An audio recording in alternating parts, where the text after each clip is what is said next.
था आपका अपने YouTube channel skies preparation hub पर। तो चलिए आज हम लोग हो गए क्लास 12 का हिस्ट्री जो है हम लोग पढ़ेंगे। और हिस्ट्री में हम लोग 2026 एनुअल एग्ज़ाम के लिए हम लोग पढ़ रहे हैं। और इसमें 2023 पूरा तरह से PYQ हम पढ़ चुके हैं। और 2023 के बाद 2024 भी पूरा हम कंप्लीट कर चुके हैं। आपके पास वीडियो या प्ले लिस्ट बना दिया गया है।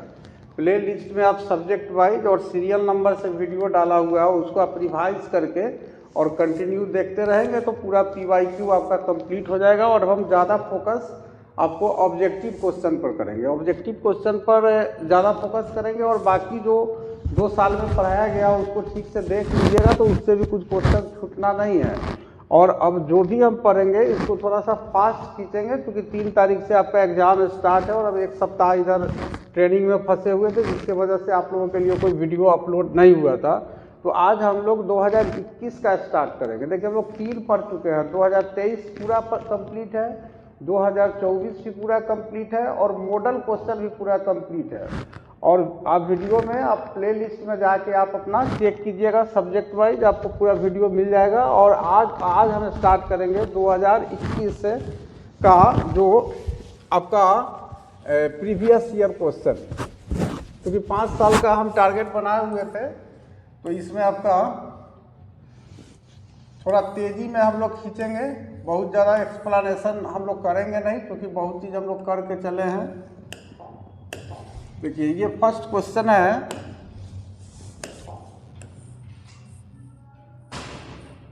ये 100 क्वेश्चन है ऑब्जेक्टिव जिसमें से किसी भी 50 का हमें आंसर देना है। तो इस तरह से अगर देखें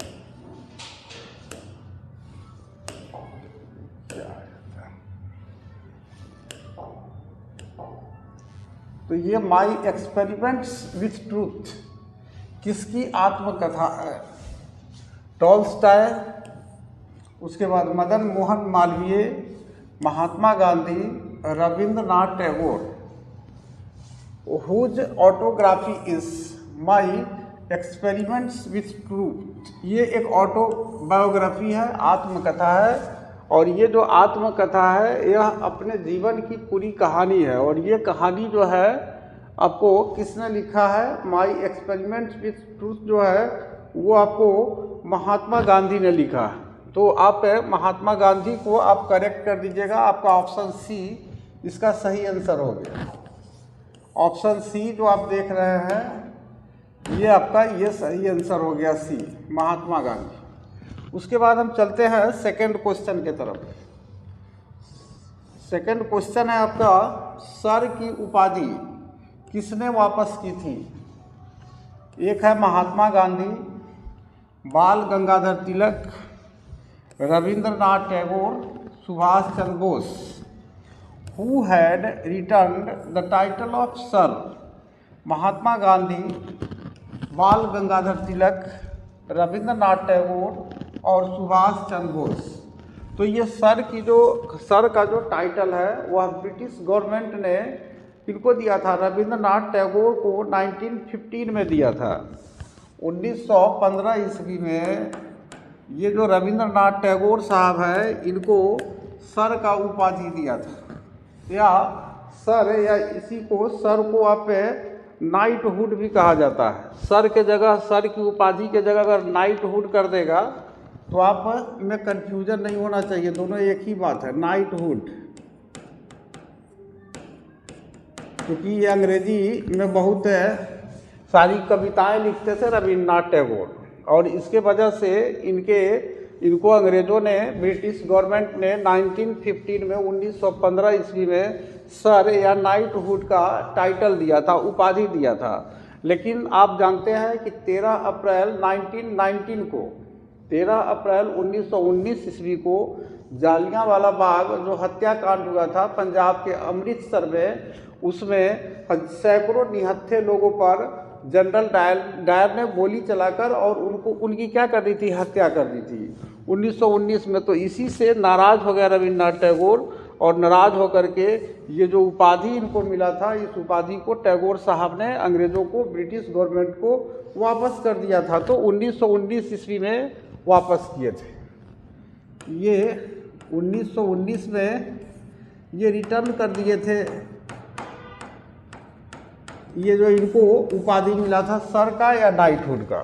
तो ये दूसरा क्वेश्चन क्लियर हो गया। रविन्द्रनाथ टैगोर को आप सही कर लीजिए। उसके बाद चलिए क्वेश्चन नंबर 3 पर चलते हैं। 1919 के अधिनियम को क्या कहा जाता है?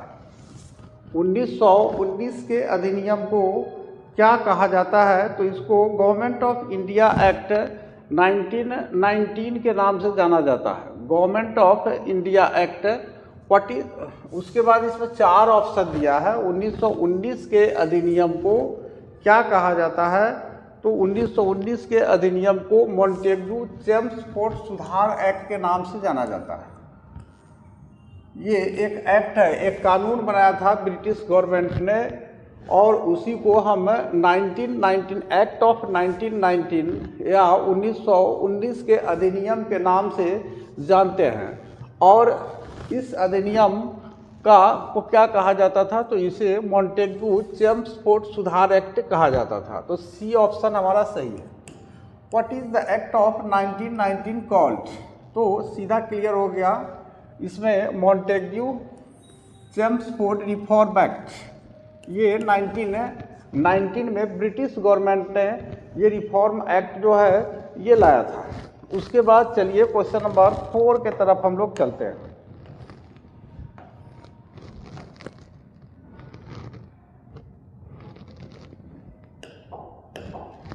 24 जनवरी 1950 को संविधान सभा के कितने सदस्यों ने संविधान पर हस्ताक्षर किए?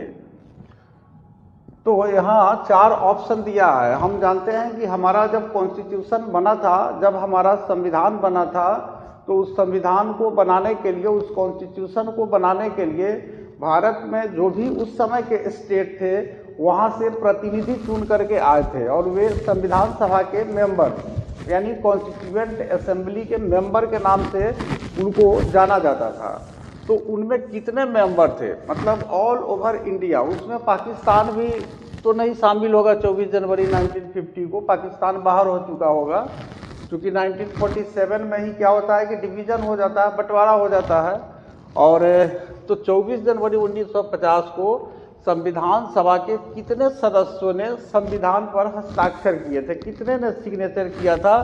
तो 284 मेंबर्स ने सिग्नेचर किए थे, ये ध्यान रखिएगा। और टोटल जो मेंबर थे पहले अगर उसको देखा जाए तो 389 था, तो बाकी जो है आपको डिवीज़न के बाद आपका इसका संख्या घट गया 284। How many members of constituent assembly sign the constitution on 24 January 1950? तो ये 284 इसका करेक्ट आंसर हो गया। उसके बाद हम क्वेश्चन नंबर 5 को देखते हैं। कैबिनेट मिशन के सदस्य थे। कैबिनेट मिशन हम जानते हैं कि भारत को इंडिपेंडेंट करने के लिए ब्रिटिश गवर्नमेंट ने भेजा था। ये कह सकते हैं कि एक प्रकार से भारतीय स्वतंत्रता अधिनियम था। तो ये भारत को इंडिपेंडेंट करना था, और उसके बाद इंडिपेंडेंट करने के बाद इसका कौन सा कॉन्स्टिट्यूशन होगा, कौन सा संविधान होगा जो इस देश को उसके बाद चलाएगा। तो नए कॉन्स्टिट्यूशन का कंस्ट्रक्शन करना, निर्माण करना, और उसके बाद में इस देश को आज़ादी देना। तो इसके ख्याल से जो है कैबिनेट मिशन आपको 1946 में भारत आए थे, और उसमें 3 मेंबर थे। तो 3 मेंबर का नाम अगर आप याद रखिएगा तो ये तीनों के तीनों मेंबर थे। पैथिक लॉरेंस भी इसके मेंबर थे, AB अलेक्जेंडर भी आपको मेंबर थे कैबिनेट मिशन के, और सर स्टेफोर्ड क्रिप्स भी इनके मेंबर थे। तो इस तरह से हमारा डी ऑप्शन सही हो जाता है। उसके बाद देखिए इसी का English version. Member of cabinet mission was Pethick Lawrence, इसको भी ब्रिटिश गवर्नमेंट ने भेजा था। AB अलेक्जेंडर, ये भी मेंबर थे। उसके बाद सर स्टेफोर्ड क्रिप्स, तो ये तीनों के तीनों मेंबर थे, और 3 ही मेंबर थे। ये ध्यान देना है कि 1946 में जो कैबिनेट मिशन ब्रिटिश गवर्नमेंट ने भारत भेजा था, इंडिया भेजा था, भारत को इंडिपेंडेंट करने के लिए, और इसी मिशन के तहत जो है 1946 में ये आता है और 15 अगस्त 1947 को ये भारत जो है स्वतंत्र होता है। और उसके बाद तब जो है यहाँ कॉन्स्टिट्यूशन इसका किस प्रकार से बनेगा ये भी तय करना था इन मेंबर लोगों को, तो इनको भेजा था। तो ऑल ऑफ दीज इसका सही आंसर हो गया, तो 5वां क्लियर हो गया। उसके बाद हम चलते हैं क्वेश्चन नंबर 6 के तरफ।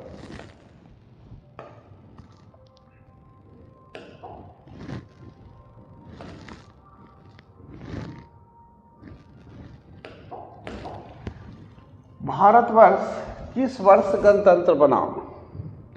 भारतवर्ष किस वर्ष गणतंत्र बना? तो गणतंत्र का मतलब होता है कि जब हमारा अपना कानून व्यवस्था स्थापित हो जाए, जिस वर्ष को हमारा अपना कॉन्स्टिट्यूशन एस्टेब्लिश हुआ, यानी हम कह सकते हैं कि हमारा अपना संविधान स्थापित हुआ भारतवर्ष में, तो उस साल को ही हम गणतंत्र कह सकते हैं कि उसी साल को हमारा देश जो है गणतंत्र बना था।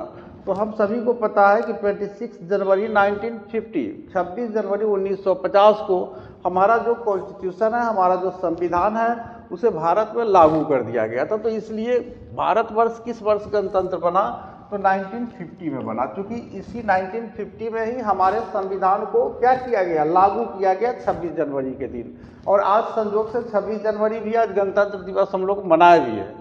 और इसी का इंग्लिश वर्जन देखिए, when did India become Republic? Clear है, 1950 में रिपब्लिक हो गया ये। क्वेश्चन नंबर 7 देखिए, भारतवर्ष का अंतिम वायसराय कौन था? आप एक चीज़ समझ लीजिए कि हम लोग आगे पढ़ेंगे विस्तार से ग्रेजुएशन में कि गवर्नर का एक पोस्ट होता था, एक गवर्नर जनरल का एक पोस्ट होता था। पहले शुरू में अंग्रेज जो है जब कम शक्तिशाली थे तो उनका वो एक गवर्नर जो है सो वो बनाते थे, ईस्ट इंडिया कंपनी के गवर्नर होते थे वो। और जब थोड़ा और शक्तिशाली हुए तब उसका नाम जो है ओहदा उसका बढ़ गया और गवर्नर जनरल हो गए। और गवर्नर जनरल से भी आगे जब बढ़े तो ये वायसराय कहे जाने लगे बाद में। तो वायसराय का मतलब है कि ये पूरे भारत का ये वायसराय, इसी को हम वायसराय बोल सकते हैं, इंग्लिश वर्ड ही है। तो वायसराय का मतलब है कि पूरे भारत के, ये समझिए कि एक संवैधानिक प्रमुख होते थे। ये कह सकते हैं कि एक तरह से राष्ट्रपति के रूप में उस समय ब्रिटिश गवर्नमेंट के समय थे वायसराय। तो ये गवर्नर, गवर्नर जनरल और वायसराय तीनों पद कब से कब तक रहा, और कौन कौन गवर्नर रहे, कौन कौन गवर्नर जनरल रहे, कौन कौन वायसराय रहे, प्रथम कौन थे, अंतिम कौन थे, इन सब के बारे में हम लोग विस्तार से पढ़ेंगे आप लोगों के एग्जाम के बाद। तो ये भारतवर्ष का अंतिम वायसराय कौन था? तो भारतवर्ष का जो अंतिम वायसराय है उनका नाम है लॉर्ड माउंटबेटन। तो who was the last viceroy of India? तो लॉर्ड माउंटबेटन ये अंतिम वायसराय थे, अंतिम वायसराय थे। 7 क्वेश्चन क्लियर हो गया। उसके बाद हम चलते हैं क्वेश्चन नंबर 8 के तरफ।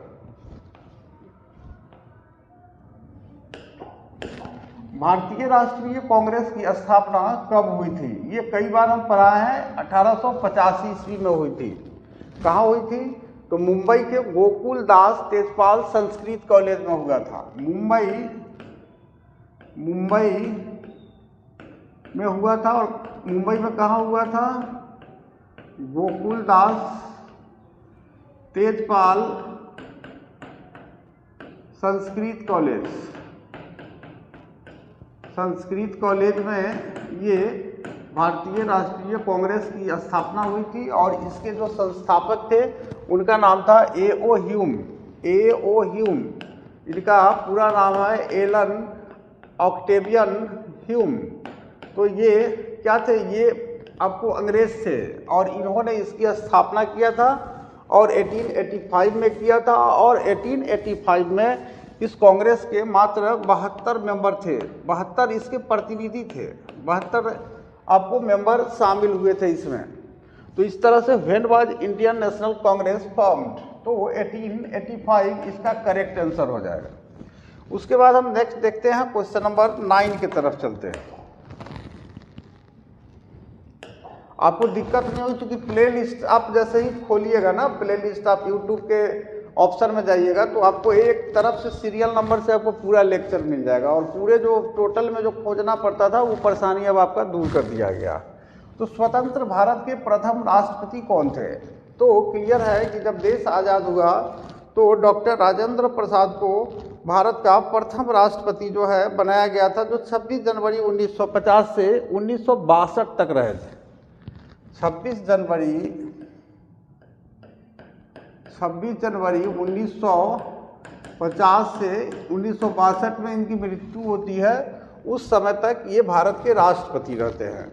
तो चूंकि 26 जनवरी 1950 को चूंकि भारत का नया संविधान लागू हुआ, और इसलिए 26 जनवरी 1950 को जो संवैधानिक प्रमुख होते हैं, जो कॉन्स्टिट्यूशन का हेड होता है पूरे भारत में, तो उन्हें हम राष्ट्रपति कहते हैं। और वो राष्ट्रपति पद जो है किनको दिया गया था? डॉक्टर राजेंद्र प्रसाद को दिया गया था। ये 2 कार्यकाल था इनका, ये ध्यान में रखिएगा कि 2 कार्यकाल, चूँकि 5 साल के लिए राष्ट्रपति का चुनाव होता है, और 1950 में जब ये राष्ट्रपति बने तो फिर 1955 में समाप्त होगा, और 2 कार्यकाल के बाद भी हम समझ रहे हैं कि थोड़ा सा आगे बढ़ ही गया था। तो इस तरह से आप देखिए डॉक्टर राजेंद्र प्रसाद जो है आपका करेक्ट आंसर हो जाएगा। इस पर आप टिक लगा दीजिए। भारत के प्रथम राष्ट्रपति थे। प्रथम प्रधानमंत्री की बात आएगा तो पंडित जवाहरलाल नेहरू होंगे। Who was the first president of independent India? स्वतंत्र भारत के प्रथम राष्ट्रपति कौन थे? राजेंद्र प्रसाद। ये बिहार के आपको जीरादेई नामक गांव में इनका जन्म हुआ था। क्वेश्चन नंबर 10 देखिए आप।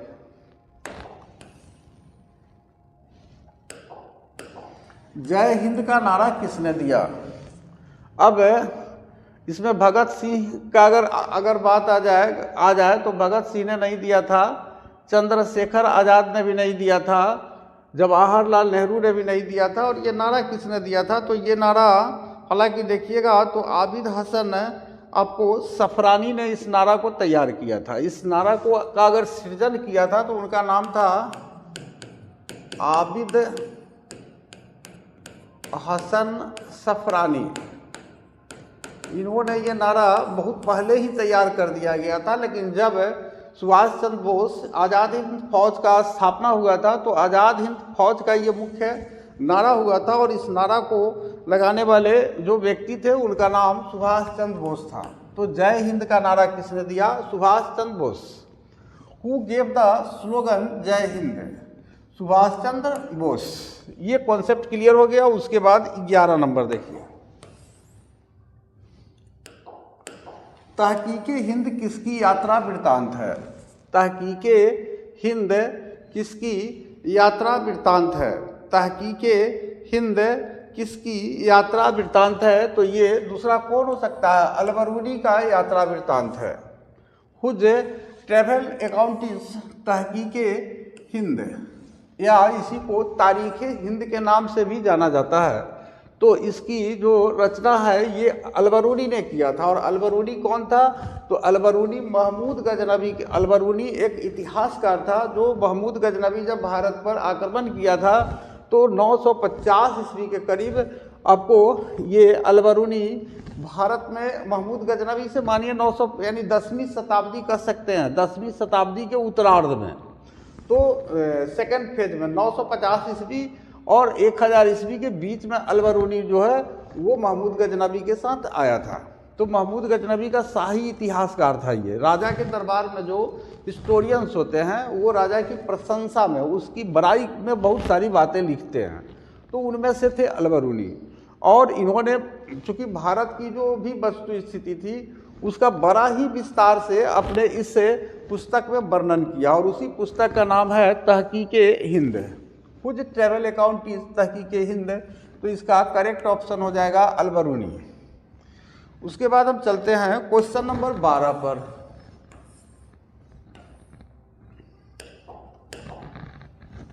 इंग्लिश ईस्ट इंडिया कंपनी की स्थापना कब हुई?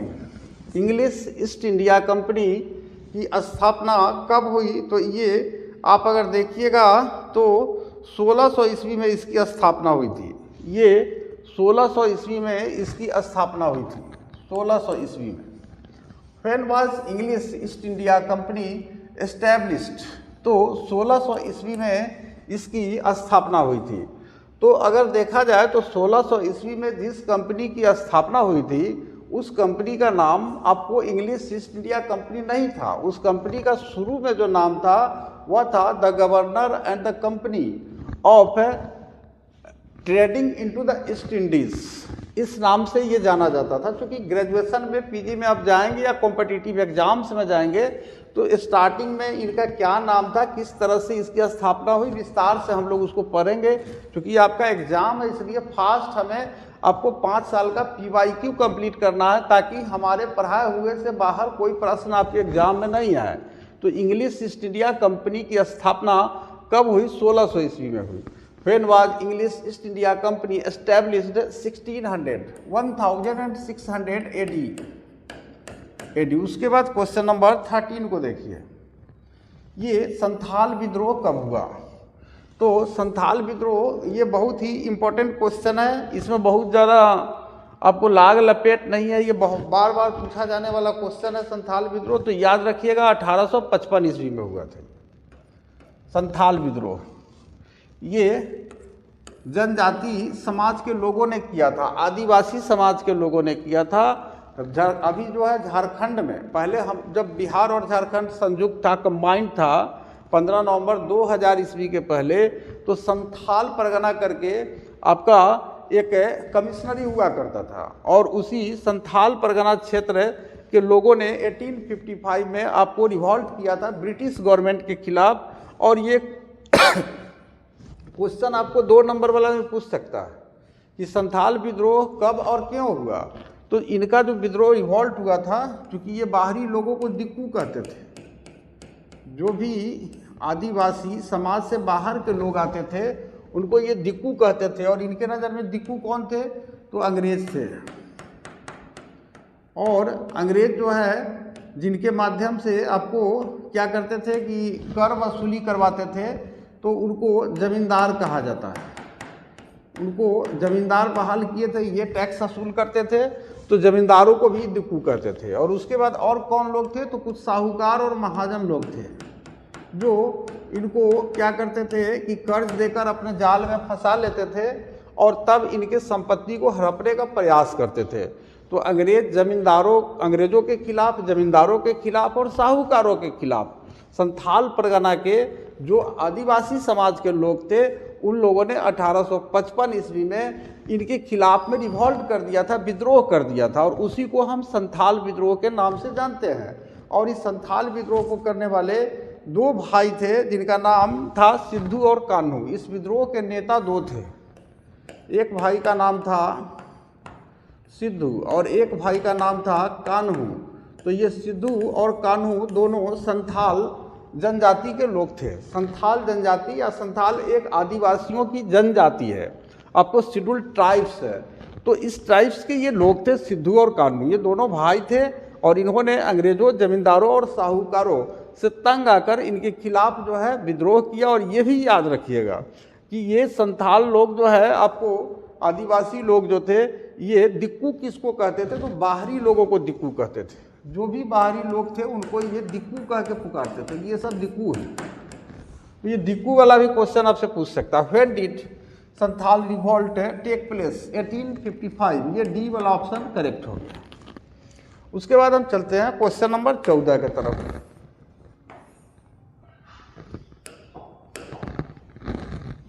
किस गवर्नर जनरल ने महालबारी व्यवस्था को लागू किया? किस गवर्नर जनरल? देखिए, पहले हम लोग वायसराय का एक पद देखे थे, अभी आपके सामने एक गवर्नर जनरल का पद आ रहा है। और गवर्नर जनरल के पहले आपको गवर्नर का पद हुआ था शुरू में। तो किस गवर्नर जनरल ने महालबारी व्यवस्था को लागू किया था? तो इसमें आ जाएगा लॉर्ड बेंटिक ने इसको लागू किया था। लॉर्ड विलियम बेंटिक ने इसको लागू किया था। और रियल में अगर इसको देखा जाए तो हालांकि ये 1822 में हॉल्ट मैकेंजी के द्वारा क्या किया गया कि इसको प्रस्तावित किया गया, लेकिन आपको लागू किया Lord William Bentinck. Lord William Bentinck ने लागू किया। और ये लॉर्ड विलियम बेंटिक जो था वो कह सकते हैं कि बहुत बड़ा ये सुधारों का जन्मदाता था, क्योंकि इसी के समय जो यहाँ पर एक कुप्रथा थी जो सनातन समाज में, भारतीय समाज में जो व्याप्त थी, जिसको सती प्रथा कहते हैं, तो उसके खिलाफ में जो है इन्होंने बहुत प्रयास किया था। और इसके लिए राजा राम मोहन राय जो है से बहुत हम कह सकते हैं कि आगे बढ़ चढ़ करके और लॉर्ड विलियम बेंटिक पर आपको ये आग्रह किए थे कि इस जो कुप्रथा है, इस कुप्रथा को समाप्त कीजिए, क्योंकि राजा राम मोहन राय की जो भाभी थी वो भी सती हो गई थी। तो इस बात से बहुत ज़्यादा उनको कष्ट हुआ था, और वो आपको पढ़े लिखे लोग थे और उनको भारतीय पुनर्जागरण का अग्रदूत कहा जाता है राजा राम मोहन राय को। तो लॉर्ड बेंटिक जो है ये महालवारी व्यवस्था को लागू करता है। तो ये महालवारी व्यवस्था में क्या होता है कि पूरे मोहल्ले के लोगों को पर एक टैक्स तय कर दिया जाता था, और उसमें एक मुखिया होता था, और वही मुखिया पूरे मोहल्ला से टैक्स वसूल कर और ज़मींदार के यहाँ जमा करते थे, और ज़मींदार ब्रिटिश सरकार के यहाँ आपको जो भी भू राजस्व होते थे, लैंड रेवेन्यू होते थे, वो जमा करते थे। तो यही महालवारी व्यवस्था, क्योंकि पूरे गांव को एक महाल के नाम से जाना जाता था।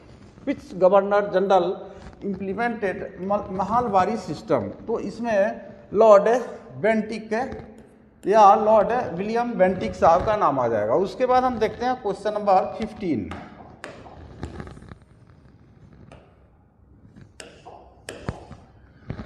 संथाल विद्रोह का नेता कौन था? पहले ही हम क्लियर कर दिए, 1855 में ये विद्रोह हुआ था। सिद्धू और कान्हू ये दोनों भाई थे। Who was the leader of Santhal revolt? Sidhu and Kanhu. इसकी चर्चा हम ऊपर के क्वेश्चन में कर चुके हैं। उसके बाद क्वेश्चन नंबर 16 देखिए आप। दक्कन दंगा आयोग का गठन कब किया गया?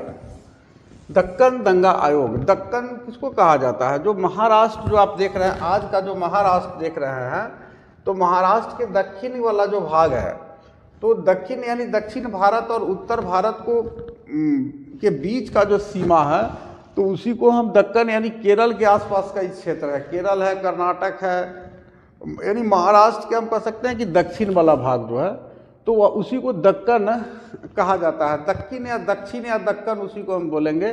तो वहाँ पर एक दंगा हो गया था, और उस दंगा में बहुत सारी घटनाएं घट गई थी। तो उसकी जांच के लिए अंग्रेज़ों ने एक कमीशन, एक आयोग का गठन किया था। तो ये दक्कन दंगा आयोग का गठन जो है ब्रिटिश गवर्नमेंट ने कब किया था, ये हमारा क्वेश्चन है। तो इसका जो गठन है अगर देखा जाए तो ये 1875 में इसका गठन हुआ था। 1875 ईस्वी में इसका गठन हुआ था। फेन वाज दक्कन राइट, ये राइट यानी दंगा। When was Deccan riot commission established 1875।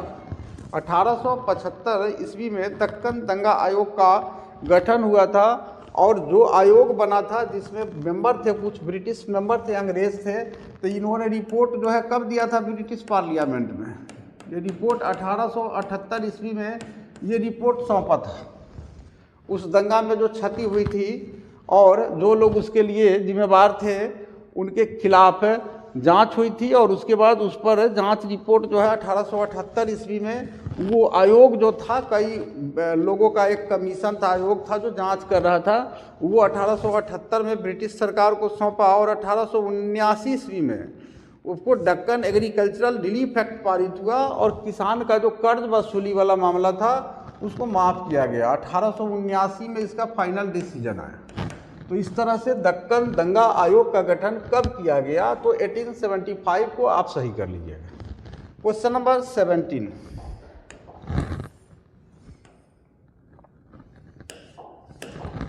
रानी लक्ष्मीबाई को किन नामों से जाना जाता था?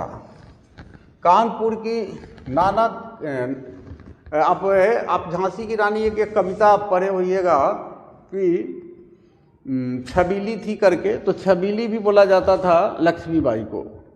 मनु भी बोला जाता था उनको, बचपन का नाम मनु था, और मणिकर्णिका भी इनको बोला जाता था। तो छबीली, मनु और मणिकर्णिका, इस तीनों नामों से आपको रानी लक्ष्मीबाई को जाना जाता था। झांसी की रानी थी ये। Rani Lakshmibai was known by which names? तो यहाँ पर छबीली भी हो जाएगा, आपको मनु भी हो जाएगा, और उसके बाद ये मणिकर्णिका भी हो जाएगा। तो ऑल ऑफ दिस ये करेक्ट आंसर हो गया हमारा, ये करेक्ट आंसर हो गया डी। उसके बाद हम क्वेश्चन नंबर 18 पर चलते हैं।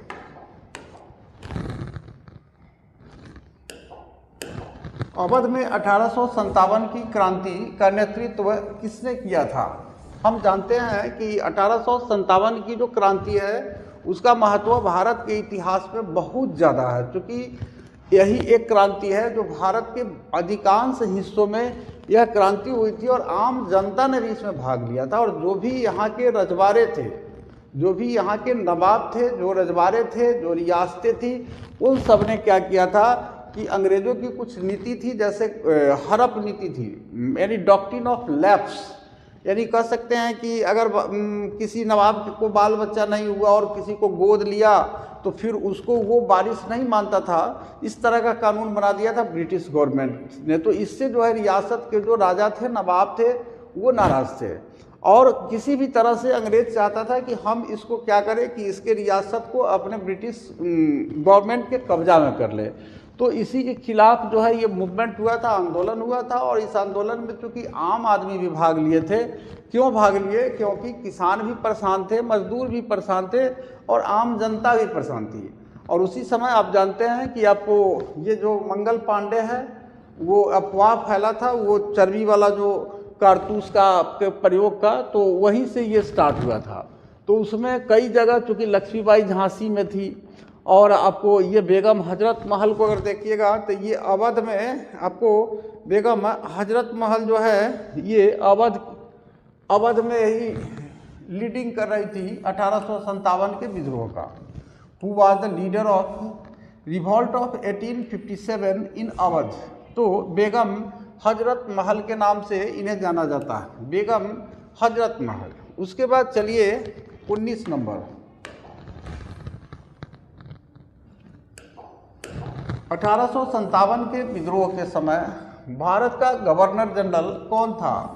देखिए, गवर्नर जनरल का पद 1857 के विद्रोह के समय आ चुका है। तो 1857 के विद्रोह के समय भारत का गवर्नर जनरल कौन था? तो उस समय अगर देखा जाए तो भारत का गवर्नर जनरल आपको लॉर्ड कैनिंग था, लॉर्ड कैनिंग। इसी लॉर्ड कैनिंग के समय 1857 का विद्रोह हुआ था। Who was the Governor General of India during the revolt of 1857? तो कैनिंग का ये ऐसे लॉर्ड कैनिंग के नाम से भी जाना जाता है। उसके बाद हम क्वेश्चन नंबर 20 के तरफ चलते हैं।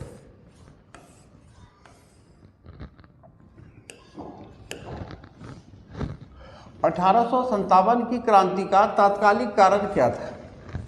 तात्कालिक कारण यही चर्बी वाले कारतूस, ये अफवाह फैल गया था क्योंकि अंग्रेज़ों ने एक राइफल बनाया था ब्रिटिश सरकार ने, जिसको हम न्यू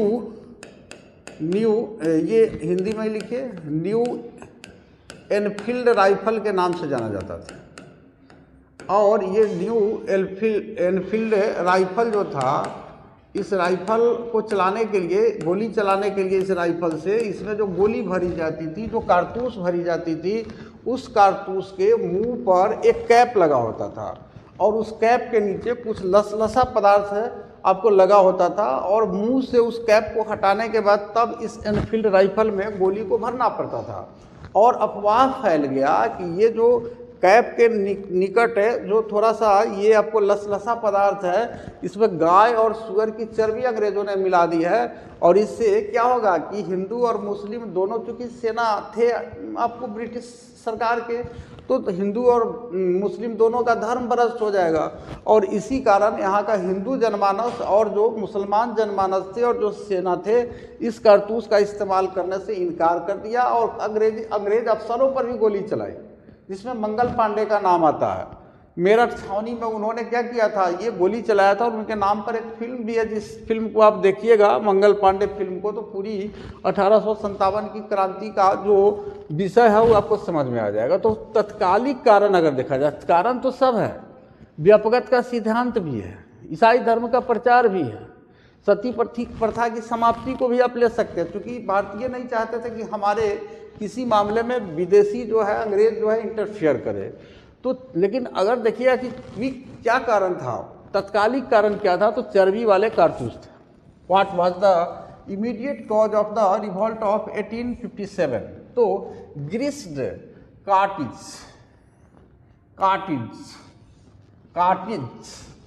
ग्रीस्ड यानी कह सकते हैं चर्बी को ही अंग्रेजी में हम ग्रीस बोलते हैं।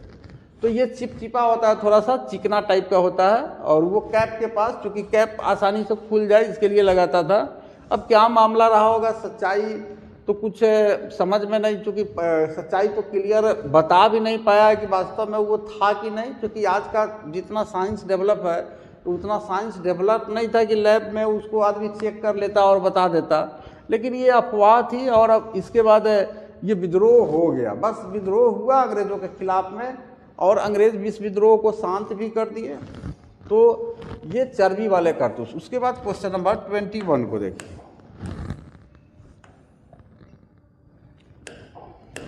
आगे आपको मॉडर्न खत्म हुआ, एंशियंट का क्वेश्चन आने लगा। निम्न में से किसने मोहनजोदड़ो की उत्खनन की? तो अगर आप देखिएगा तो मोहनजोदड़ो की उत्खनन राखाल दास बनर्जी ने किया था, और इसी को राखाल दास बनर्जी को आर.डी. बनर्जी भी आपको क्वेश्चन में लिख सकता है। बनर्जी JI कर दीजिएगा इसको, आर.डी. बनर्जी भी इसको लिख सकता है। राखाल दास बनर्जी इन्होंने ही 1922 ईस्वी में मोहनजोदड़ो जो इंडस वैली सिविलाइजेशन का एक साइट है, एक स्थल है, इसका एक्सकेवेशन करवाया था। उसके बाद हम चलते हैं who among the following excavated Mohenjodaro. तो ये राखाल दास बनर्जी और ये दयाराम साहनी जो देख रहे हैं, ये हड़प्पा का एक्सकेवेशन कराया था इसके 1 साल पहले, यानी 1921 ईस्वी में। और ये 21 क्लियर हो गया। उसके बाद 22 पर चलते हैं। किस धातु का ज्ञान सिंधु घाटी के वासियों को नहीं था? तो आप देखते हैं कि लोहा जो है ये 1000 BC में भारत में इसकी जानकारी मिलती है। 1000 ईसा पूर्व में कहाँ पर जानकारी मिलती है? उत्तर प्रदेश में। उत्तर प्रदेश में एक जगह है जिसका नाम है अतरंजी खेरा। इसको काटिए, अतरंजी खेरा एक जगह है।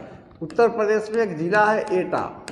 इसी एटा में एक अतरंजी खेरा एक जगह है, और यहीं पर लोहा का पहला साक्ष्य 1000 ईसा पूर्व का मिला है। और आप देख रहे हैं कि सिंधु घाटी सभ्यता आपको ऋग्वैदिक सभ्यता 1500 ईसा पूर्व के पहले ही समाप्त हो गई थी, इसलिए लोहा नहीं था।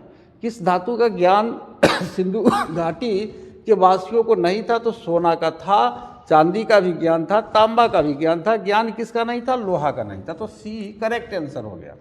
विच metal was not known to the people of Indus valley? तो क्लियर है यहाँ पर आयरन। आयरन के बारे में वो नहीं जानते थे, गोल्ड के बारे में जानते थे, सिल्वर के बारे में जानते थे, कॉपर यानी तांबा के बारे में जानते थे। उसके बाद नेक्स्ट क्वेश्चन,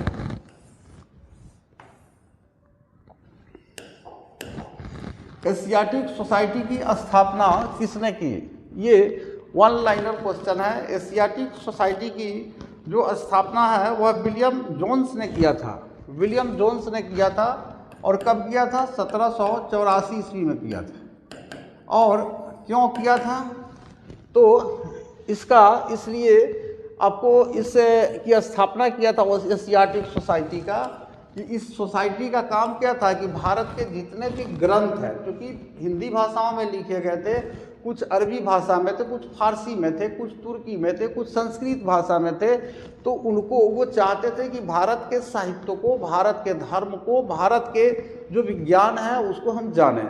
तो जब तक यहाँ के ग्रंथों का अच्छी तरह से वे अध्ययन नहीं करेंगे, स्टडी नहीं करेंगे, तब तक वो कैसे जानेंगे भारत के बारे में कि इनकी हकीकत क्या है, असली इनका रिलीजन क्या है, इनका साइंस किस प्रकार का है, इनका लिटरेचर किस प्रकार का है। तो यहाँ के पूरे सिस्टम को समझने के लिए 1784 ईस्वी में विलियम जोन्स ने एक कह सकते हैं कि एक संस्था बनाया था, एक सोसाइटी बनाया था जिसका नाम है एशियाटिक सोसाइटी, और इसी को एशियाटिक सोसाइटी ऑफ बंगाल के नाम भी आपको क्वेश्चन में लिख देता है।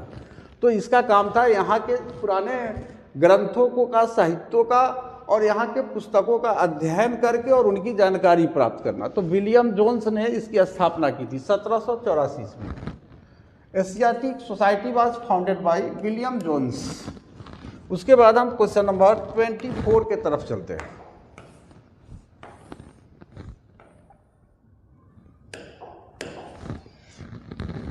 हड़प्पा किस नदी के किनारे स्थित है? हड़प्पा रावी नदी के बाएं तट पर है। ये रावी नदी के बाएं तट पर स्थित है हड़प्पा, बाएं किनारे पर स्थित है। लेफ्ट कह सकते हैं कि लेफ्ट साइड पे है रावी नदी के। On the bank of which river is Harappa situated, तो यहाँ रावी नदी हो जाएगा। रावी नदी के किनारे आपको स्थित है। और मोहनजोदड़ो जो है वो इंडस, सिंधु नदी, इंडस रिवर के किनारे है। तो इस तरह से 24 क्लियर हुआ। कलिंग की लड़ाई लड़ी गई। आपको पता है कि अशोक, ये चंद्रगुप्त मौर्य ने क्या किया था? मौर्य वंश की स्थापना किया था। और चंद्रगुप्त मौर्य का जो बेटा है बिंदुसार है और उसका पोता सम्राट अशोक होता है। तो वही अशोक जो है 261 ईसा पूर्व में कलिंग की लड़ाई करता है, जिसमें कलिंग की पराजय होती है और कलिंग के 1 लाख लोग मारे जाते हैं और लगभग 50,000 लोग बंदी बनाए जाते हैं। और जब वहाँ पुरुषों की संख्या लगभग समाप्त प्राय हो जाती है और कलिंग की महिलाएं जब तलवार लेकर के निकल जाती है अशोक के सेना से लड़ने के लिए, तब अशोक क्या करता है? वह अपद्रवित हो जाता है और उसी जगह वह युद्ध करने से इनकार कर देता है और कभी भी युद्ध नहीं करने की आपको ठान लेता है। और उस समय वही बौद्ध धर्म को एक्सेप्ट कर लेता है और कहता है कि बुद्धम शरणम गच्छामि, धम्मम शरणम गच्छामि, संघम शरणम गच्छामि। और उसके बाद आगे जा करके आपको एक धम्म बनाता है, जिसके बारे में विस्तार से पढ़ेंगे। तो इसी कलिंग युद्ध में उनका हृदय परिवर्तन होता है। जो युद्ध की विभीषिका है, युद्ध में जितनी हत्याएं हो रही है, जितने खून बह रहे हैं, उससे वो द्रवित हो जाता है अशोक और उसका हृदय परिवर्तन होता है। तो ये युद्ध है 261 ईसा पूर्व में, 261 ईसा पूर्व में लड़ी गई थी। और कलिंग जो है वह आज के उड़ीसा जो देख रहे हैं उसी को कलिंग के नाम से जाना जाता था। प्राचीन काल में ये एक महाजनपद था। और when was Kalinga war fought 261 BC। ये 25 क्लियर हुआ। क्वेश्चन नंबर 26 की तरफ हम लोग चलते हैं। अशोक किस वंश का राजा था? क्लियर है, मौर्य वंश। चंद्रगुप्त मौर्य का पोता है। Ashoka was the king of which dynasty? तो ये आपको मौर्यन डायनास्टी, ये क्लियर हो गया। 27 पर चलते हैं हम लोग। देखिए, पाटलिपुत्र के संस्थापक कौन थे? तो ये हर्यक वंश का शासक है। हर्यक वंश जिसकी स्थापना आपको बिंबिसार करता है और बिंबिसार का पुत्र है अजातशत्रु और अजातशत्रु का जो बेटा है उसी का नाम है उदयन। और यही उदयन जो है आपको राजगिरी या गिरी व्रत से मगध एम्पायर की जो राजधानी है वह पाटलिपुत्र ले आता है। और पाटलिपुत्र के संस्थापक कौन हुए?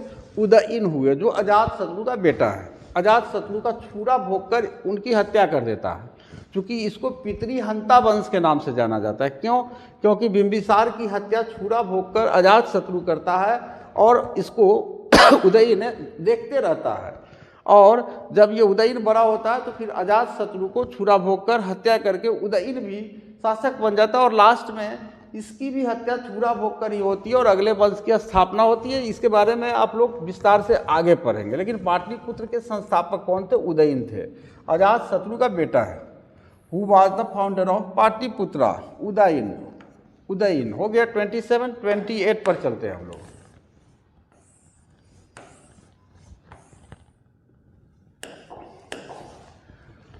मुद्रा राक्षस किसकी रचना है? विशाख दत्त की रचना है। बिल्कुल याद रखिएगा, 1 लाइनर क्वेश्चन है। मुद्रा राक्षस, इसमें आपको मौर्य वंश की जानकारी मिलती है विस्तार से। ये जो मुद्रा राक्षस है ये मौर्य वंश की जानकारी के सोर्स के रूप में इसको जाना जाता है। कुछ राइटिंग वाज मुद्रा राक्षस। तो मुद्रा राक्षस का जो आपको राइटर है उसका नाम है विशाख दत्त। उसके बाद 29 देखिए, समुद्रगुप्त की तुलना किससे की जाती है? तो समुद्रगुप्त को भारत का नेपोलियन कहा जाता है। समुद्रगुप्त को भारत का नेपोलियन कहा जाता है। तो नेपोलियन से आपको इसकी तुलना की जाती है समुद्रगुप्त से, क्योंकि नेपोलियन जो है वो भी चाहता था पूरे यूरोप को जीत लेना। और समुद्रगुप्त जो है भारत का एक ऐसा शासक है जो दक्षिण भारत के राज्यों को भी अपने साम्राज्य में मिला लेता है और एक बहुत बड़े हम कह सकते हैं कि साम्राज्य की स्थापना करता है। और बिल्कुल ये कभी हारता भी नहीं। तो और इस वजह से इसकी जो कंपैरिजन है वह नेपोलियन से किया जाता है। हालांकि नेपोलियन बहुत बाद में हुआ, तो नेपोलियन का कंपैरिजन समुद्रगुप्त से होना चाहिए, लेकिन चूंकि नेपोलियन से बहुत पहले है और एंशियंट टाइम में जो भारत का सिस्टम था थोड़ा सा तलवार पर आधारित था, घोड़ा पर आधारित था। इसकी जो युद्ध पॉलिसी थी, रथ पर चढ़ के युद्ध लड़ते थे, हाथी पर सवार होकर युद्ध लड़ते थे। लेकिन नेपोलियन के समय में बंदूक वगैरह का सिस्टम आ गया था, तो नेपोलियन से समुद्रगुप्त का कंपैरिजन इतिहासकारों ने किया। उसके बाद चलिए क्वेश्चन नंबर 30 के तरफ हम लोग चलते हैं। बुद्ध का जन्म कहाँ हुआ था? तो बुद्ध का जन्म जो है नेपाल की तराई में लुम्बिनी ग्राम में हुआ था। ये लुम्बिनी को करेक्ट कर लीजिएगा। फिर बाद बुद्धा बॉर्न लुम्बिनी, बोध गया में आपको ज्ञान की प्राप्ति हुई थी। ये जो करेक्ट आंसर टिक लगा हुआ वो गलत है, यहाँ पर ज्ञान की प्राप्ति हुई थी। सारनाथ में इन्होंने क्या किया था? सारनाथ में क्या किया था? तो अगर देखा जाए तो कुशीनगर में ये अपना प्राण त्याग किए थे। मल्ल गणराज की जो राजधानी थी सारनाथ, सारनाथ में ये वर्षावास किए थे। श्रावस्ती में वर्षावास किए थे। सारनाथ में, सारनाथ का भी इनसे जुड़ा हुआ है, संबंध है, पावापुरी से भी है। तो जन्म लुम्बिनी में होता है और ज्ञान की प्राप्ति आपको बोध गया में होता है। और सारनाथ में ये प्रथम उपदेश देते हैं। ज्ञान प्राप्ति होने के बाद जो ये उपदेश देते हैं वो सारनाथ में देते हैं। तो फिर बाद बुद्धा बॉर्न तो लुम्बिनी में इनका जन्म होता है। और ये कपिलवस्तु के राजकुमार थे। ये कपिलवस्तु एक कह सकते हैं कि उस समय का एक गणराज्य था, एक महाजनपद था जो नेपाल की तराई में स्थित था। उसके बाद क्वेश्चन नंबर 31, हड़प्पा सभ्यता किस युग की सभ्यता है? तो इसमें लोहा तो था नहीं, तांबा था। तो तांबा और टीन को मिलाकर कांसा बनाया जाता था। तो कांस्य युग की सभ्यता थी हड़प्पा सभ्यता। तो Harappan civilization is of features bronzes. ये ब्रॉन्ज कैसे बनता है, कांसा कैसे बनता है? तो टीन को प्लस तांबा को, यानी टीन और तांबा दोनों को एक साथ गला करके और जो एलॉय मिश्र धातु जो बनाया जाता था उसे ही कांसा कहा जाता था, उसे ही ब्रॉन्ज कहा जाता था। तो तांबा को जानते थे लोग, लोहा को नहीं जानते थे। और ये तो नन ऑफ दीज है। तो इसमें से कांस्य युग इसलिए कहेंगे क्योंकि इसमें टीन छूट रहा है, और इसमें कांस्य अगर लिख देंगे तो तांबा, टीन और कांसा ये सब आ जाएगा। तो कांस्य युग की सभ्यता थी। 31 क्लियर हुआ। उसके बाद हम नेक्स्ट चलते हैं क्वेश्चन नंबर 32 के तरफ।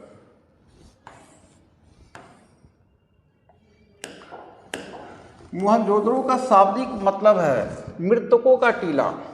मृतकों का टीला, मोहनजोदड़ो का अगर मीनिंग देखिएगा, जैसे इतिहास का अर्थ क्या होता है, ऐसा ही हुआ, उसी तरह से मोहनजोदड़ो जो शब्द है उसका अर्थ होता है मृतकों का टीला। Meaning of the word Mohenjodaro is a mound of dead, mound of the dead, मृतकों का टीला। उसके बाद क्वेश्चन नंबर 33, भारतीय पुरातत्व का पिता किसे कहा जाता है? अलेक्जेंडर कनिंघम को किया जाता है, क्योंकि इन्होंने ही 1861 ईस्वी में आपको भारतीय पुरातत्व विभाग डिपार्टमेंट ऑफ आर्कियोलॉजी को एस्टेब्लिश किया था। Alexander Cunningham, who is called the father of Indian archaeology, Alexander Cunningham. और ये आपको पुरातत्व विभाग के प्रथम डायरेक्टर भी थे, निदेशक भी थे। क्वेश्चन नंबर 34 को देखिए। हड़प्पा का उत्खनन किया था, ये दयाराम साहनी ने किया था। कब किया था? 1921 ईस्वी में। और ये गलत है। आर.डी. बनर्जी जो है, राखल दास बनर्जी मोहनजोदड़ो का उत्खनन करते हैं कब? 1922 ईस्वी में। Harappa was excavated by, Harappa किसके द्वारा खुदाई की गई? तो यहाँ पर आ जाएगा आपको दयाराम साहनी। उसके बाद नेक्स्ट क्वेश्चन देखिए 35।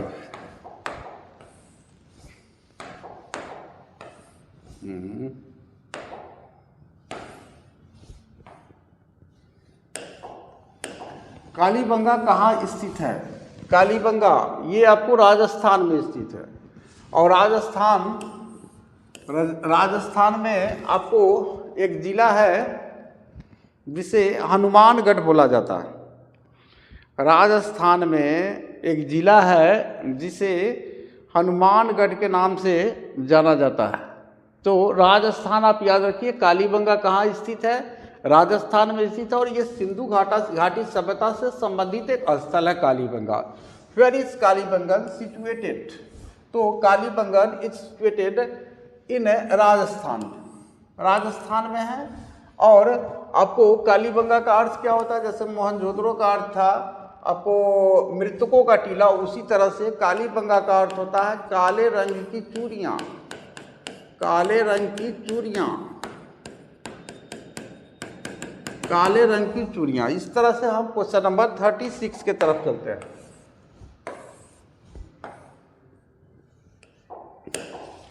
पाटलिपुत्र नगर की स्थापना किस नदी के संगम पर की गई थी? तो आज का अगर हम लोग पटना देखें तो उसके किनारे आपको कौन सा नदी मिलेगा? गंगा नदी और सोन नदी और पुनपुन। पुनपुन थोड़ा सा और है, आपको दक्षिण से और पूरब से आकर के मिलती है इसमें पटना में। तो ये गंगा, सोन और पुनपुन तीन गो के संगम पर है, बाकी नहीं है। आपको ये ध्यान दीजिएगा, हम लोगों का ये जो गंडक जो देख रहे हैं हाजीपुर वाला, ये पटना को नहीं टच करता है, वो हाजीपुर के किनारे से ये बहता है। तो गंगा, सोन और पुनपुन इस तीन नदियों के संगम पर पाटलिपुत्र नगर की स्थापना उदयन ने किया था, जो अजातशत्रु का बेटा था। Pataliputra was established on the confluence of which rivers? तो किसका संगम था? तो ये D option, Ganga, Son and Punpun. उसके बाद क्वेश्चन नंबर 37 देखिए आप।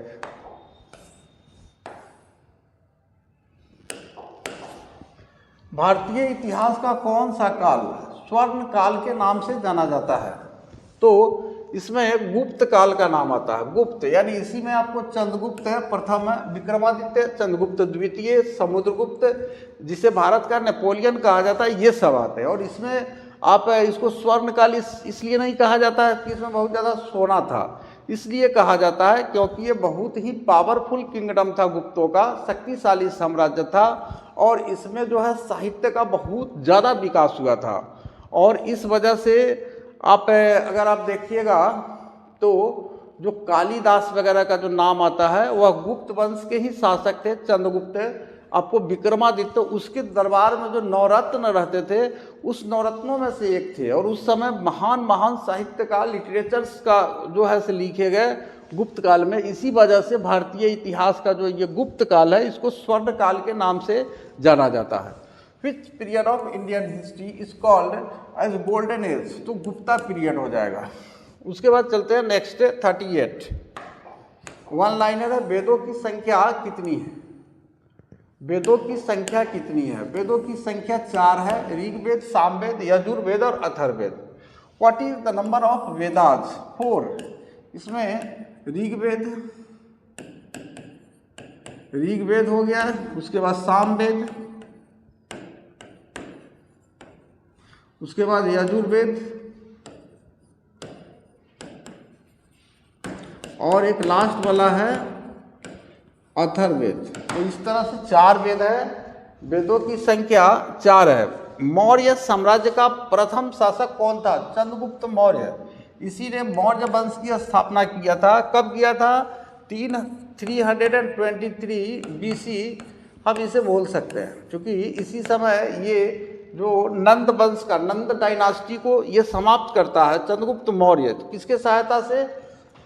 कौटिल्य या चाणक्य की सहायता से।